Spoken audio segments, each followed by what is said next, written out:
ناظرین، اس دنیا میں ایسے واقعات ہوتے ہیں کہ جن کو دیکھ کر انسان کا دل دہل جاتا ہے، انسان کے رونگٹے کھڑے ہو جاتے ہیں۔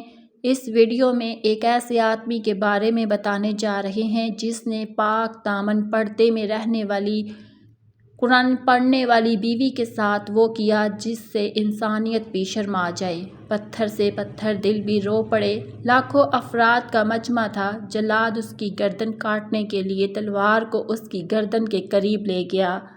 وہ آدمی اس انتظار میں تھا کہ کب اس کی گردن کٹے اور وہ کب دنیا کی زندگی کو الوداع کرے۔ اس نے 2 رکعت نماز پڑھی، پھر بلند آواز سے کہنے لگا، یا اللہ مجھے معاف کر دینا، میں تیری حدوں کو کراس کرتا رہا۔ اس نوجوان سے جلاد کہنے لگا، تم خدا سے راضی ہو؟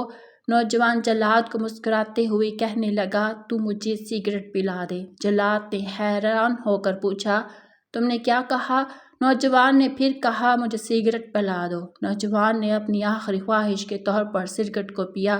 اس کے بعد جلاد نے ایک ہی وار میں اس کا سر تن سے جدا کر دیا۔ جلاد گھر جا کر نوجوان کی دل کی طاقت اور ہمت کے بارے میں سوچنے لگا کہ یہ نوجوان کس قدر سخت دل کا مالک تھا۔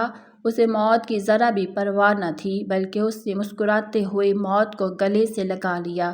اب وہ سونے لگا، میں کل اس کے وکیل کے پاس جا کر اس کی زندگی کے بارے میں معلومات حاصل کروں گا، کیونکہ میں نے اپنی زندگی میں بہت سے لوگوں کے سر تن سے جدا کیے، مگر اس طرح کی دلیری کبھی نہیں دیکھی۔ اب صبح ہوئی تو جلاد وکیل کے دفتر میں چلا گیا۔ اس سے پوچھنے لگا، کل جس نوجوان کا سر قلم کیا گیا، کیا آپ اس کی زندگی کے بارے میں جانتے ہو؟ اسے بڑا دلیر میں نے زندگی میں نہیں دیکھا۔ اس نے ایسا کون سا گناہ کیا جس کی اسے سزا ملی؟ وکیل جلاد کو بتانے لگا، ایک دن وہ دفتر میں بیٹھے تھے کہ ان کے پاس قتل کا ایک کیس آیا۔ اس کا باریک بینی سے جائزہ لینے کے بعد پتہ چلا وہ قتل کرنے والے کو آسانی سے بچا سکتے ہیں، ورنہ آج میں نے ایک بڑی رقم کے ساتھ کیس کو اپنے ہاتھ میں لے لیا۔ مجھے اس بات کا یقین تھا یہ کیس چند دنوں کے اندر میرے موکل کے حق میں ہوگا۔ میں کیس کو سعودی عرب کی بڑی عدالتوں میں لے گیا، مگر میں اس سے بچا نہ سکا۔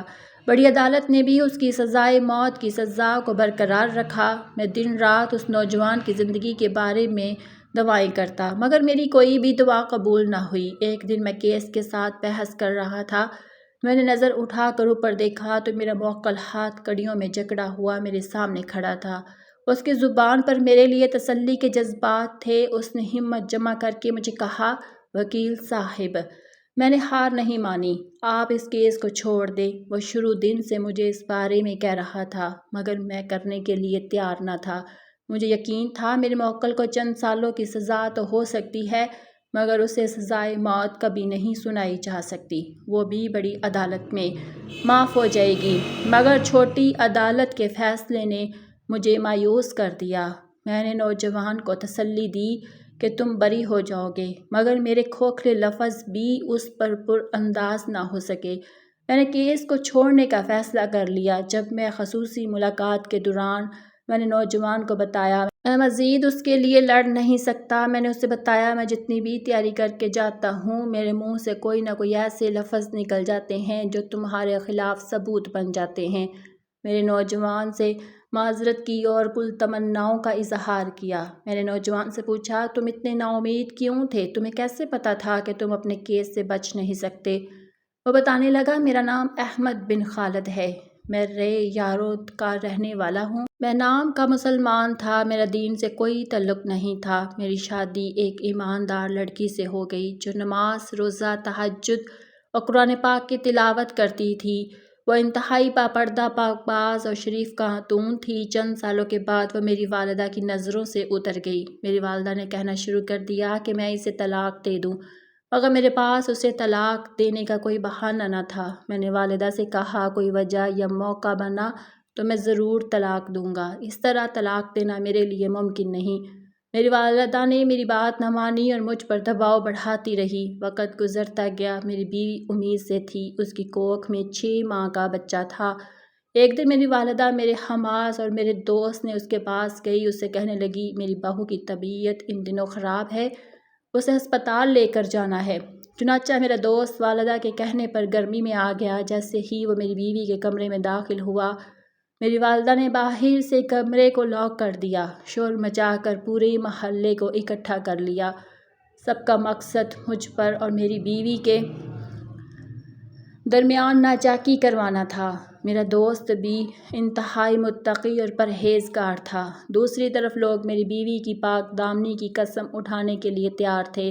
اتنی بڑی بہتان لگانے کے باوجود بھی میری ماں اپنی منصوبہ بندی میں کامیاب نہ ہو سکی۔ میرے دوست نے قرآن پاک پر ہاتھ رکھ کر میری بیوی کو دنیا اور آخرت کی بہن تسلیم کر لیا۔ لوگوں کی نظروں میں ہم آپ بیٹے کی کوئی عزت نہ رہی۔ لوگوں کے رویے سے مجھے بہت تکلیف ہوئی، مگر میرا دل اور میری بیوی کا ایمان ٹوٹا نہیں۔ میری ماں اب بھی پیچھے نہ ہٹی۔ وہ چاہتی تھی کہ میں اپنی بیوی کو طلاق دے دوں، مگر میں نے ایسا نہ کیا۔ میں نے اپنے دوست کی طرف دیکھا، اس نے آنکھیں جھکا لی۔ یہ دیکھ کر میری ماں غصے سے آگ بگولا ہو گئی۔ اس نے کہا، اگر تم طلاق نہیں دو گے تو میں تمہیں اپنی جائیداد سے عاق کر دوں گی۔ میں نے کہا، میں اپنی بیوی کو طلاق نہیں دوں گا۔ میری ماں نے کہا، ٹھیک ہے، تم اپنی بیوی کے ساتھ رہو، مگر یاد رکھو تمہاری بہن بھی میرے گھر میں موجود ہے۔ میرا بیٹا گھر آیا تو اس نے میری بیوی کو طلاق دینے کا کہا۔ مگر میں نے انکار کر دیا۔ میری ماں نے میرے بیٹے سے کہا، اگر تم اپنی بیوی کو طلاق نہیں دو گے تو میں تمہیں گھر سے نکال دوں گی۔ میرا بیٹا کہنے لگا، میری بہن تمہاری بہن کی طرح بدکردار نہیں جو گھر آئے مہمان کے ساتھ میرے پیٹھ پیچھے گل کھلا رہی تھی۔ میری بہن نے آج تک تمہیں شکایت کا موقع نہیں دیا اور کبھی ایسا ہرگز نہیں کر سکتی۔ تم اپنی بدکردار بہن کو میرے گلے نہیں ڈال سکتے اور نہ ہی تم اپنے 3 بچوں کی ماں کو اپنی بہن کی وجہ سے طلاق دے سکتے ہو۔ میں نے اپنی بھابھی کی طرف دیکھا تو وہ رو رہی تھی اور میرے شوہر نے میرے بھائی سے کہا، میں تمہاری اس بدکردار بہن سے اپنی نسل آگے نہیں بڑھانا چاہتا، بہتر یہی ہوگا کہ اسے ساتھ لے جاؤ۔ لیکن میرا بھائی غصے میں آ گیا اور ایک دم سے بھابھی کی طرف دیکھ کر انہوں نے طلاق کا لفظ منہ سے نکالا ہی تھا کہ بھابھی نے ان کے منہ پر ہاتھ رکھ دیا اور پیروں میں گر پڑی اور کہا کہ ایسا ظلم مت کیجیے، میں بے قصور ہوتے ہوئے آپ مجھے یہ سزا مت دیجیے۔ اگر آپ نے ایسا کیا تو ہمارے بچوں کا کیا ہوگا؟ یہ سب دیکھ کر وقتی طور پر میں بہت شرمندہ ہو رہی تھی۔